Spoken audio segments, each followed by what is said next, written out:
Good morning, Slaters. I want to take a minute or a few minutes today, talk about three really important things. And first, of course, before I even do that, welcome back. It's great to have you all back here. And what we're going to talk about today are just three important things for the safety and just the functioning of the school. So let's start.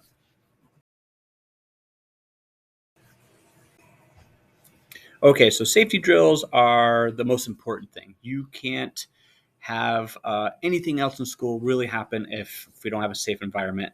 And of course, having a safe environment is largely based upon you and how you react to different scenarios. So throughout the school year, we'll practice several of these. Some of them will be fire drills. Some of them will be what we call option-based drills, and even at the beginning and the end of the school year, you'll practice bus drills. So for September, the first full month of school, we will do all three of these. Typically, what we do is every other month. So 1 month will be a fire drill, the next month will be an option based drill. But in September, we'll practice all of these. They're all going to be announced. So we're not trying to surprise you or anything like that when we get started. We really want you to go through the motions. A lot of this is muscle memory. Knowing what to do during a drill makes it so that if there's a real scenario, your body can kind of take over and you know what you need to do. So for a fire drill, the obvious thing is get out of the building. It's the whole objective is the quickest route out of the building. You'll follow your teachers with whatever class you're in. You'll check in with the teachers. They have rosters or attendance for all of those classes. If you're not with them, you'll let one of the counselors know who's going to be standing in different locations around the building, and we account for all of our students. This is why it's also really important if you're a student who is signing out of school, whether it's for like a work-based class or maybe an appointment, you always sign out, because if there was ever a fire and we couldn't find somebody, somebody has to come in and look for you, right? And so if you're not here in the building, obviously signing out is a really important part for us to know that you're accounted for. The options based drills are a little bit different because you don't always evacuate. Evacuation is the best option. But what happens in an option based drill, just to give you a scenario, there might be somebody outside trying to get in who's dangerous, or there might be somebody inside who's dangerous. So if there's somebody outside, obviously we may not be evacuating. So options based is looking at all your different options. It's slowing down, stopping, and thinking, all right, what do we need to do? Do we need to evacuate the building? Do we need to barricade ourselves in a classroom? Do we need to prepare to go after somebody if they break into a classroom? There's a lot of components to that. And you're going to have a lot of conversations with the adults in the building on what that looks like. So you being a part of that and really thinking about the process is important. And the last one, of course, like I said, are the bus drills. And all students do bus drills, whether you ride buses or not, because you never know. There's field trips, there's other activities like sports, and you knowing what to do in those situations is what's really going to help.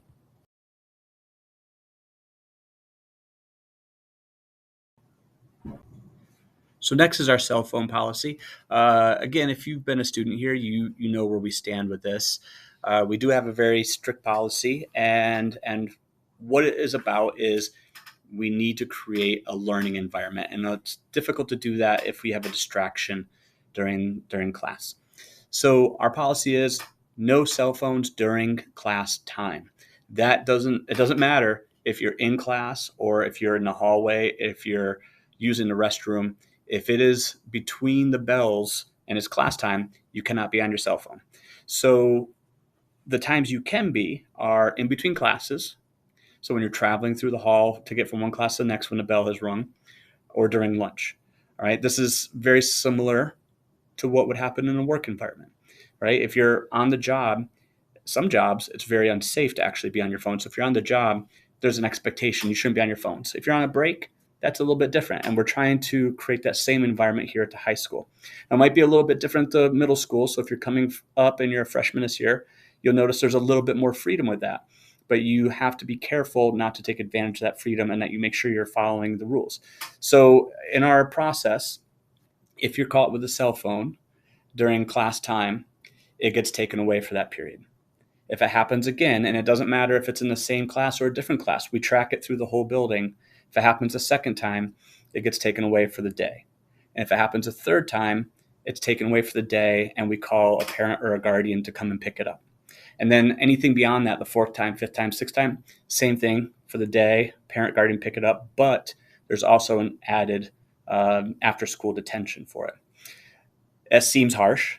I know that. I get that. I know how important cell phones can be, and I know how difficult it could be to really put them down. I think there's, us adults experience that, so it's not unique just to students, but there's a purpose to it. The purpose is to really build the structure we sometimes need in life to be able to focus on the work and know when the right time is and the wrong time is for anything like this, whether it's a cell phone or not. So one other thing I want to add to this is we're obviously not going through a process where we're asking you to empty out a bag or empty out your pockets. That's not the point. That's not the point of what we're trying to do. But what we're saying is the cell phone shouldn't be out. It shouldn't be on your desk. It shouldn't be on it.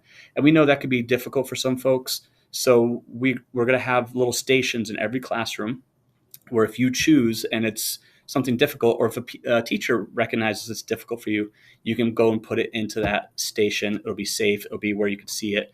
Nobody's going to mess with it.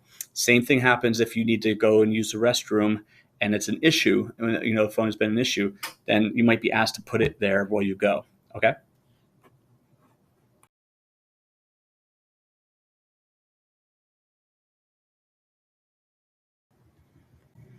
Okay, so the third thing I want to talk about is our 10 and 2 rule. So this again is something that we had in place last year and should be familiar to most of you. And what it basically says is for the first 10 minutes of every single class, you need to be in that classroom, and the same for the last 2 minutes. Now, ideally, of course, you're in the classroom the whole time, but we know that sometimes there's a need for a drink or a restroom break, or maybe you need to visit the nurse for something or go to the office for something. What we are saying in the 10 and 2 rule is that should not be happening in the first 10 minutes, and it shouldn't be happening in the last 2 minutes. Here's a logic behind that. Oftentimes in a class, the first 10 minutes is when your teacher is setting up the whole class lesson. So you're getting instructions, you're figuring out what the learning objective is. You're going through all these pieces that are important. And if you're not there for it because you needed to run to the bathroom really quickly, that's going to make everything slow down. It means directions are being read out more than once, and it just makes for a tougher learning environment. The last 2 minutes is also an opportunity where teachers oftentimes check in, make sure that you know the homework, make sure that you have an opportunity to ask questions if you're still stuck on something. So those are really important.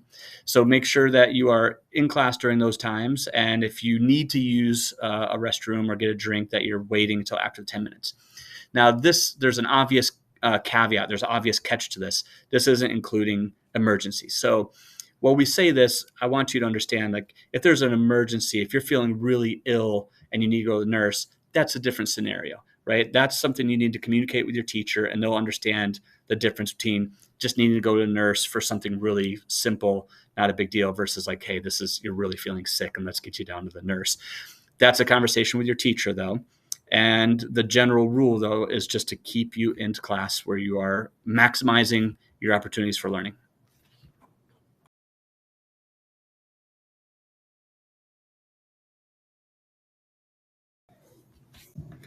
All right, I know I said three things, but I can't help myself, so I have one more thing. This is what happens when principals sit in an empty school all summer.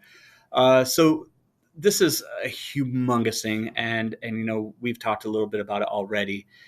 This is your school, right? How good this school is, how amazing it is really starts with you as the students. So I want you to take pride, be proud of being a Slater. I think it's an amazing thing, and take pride in your school.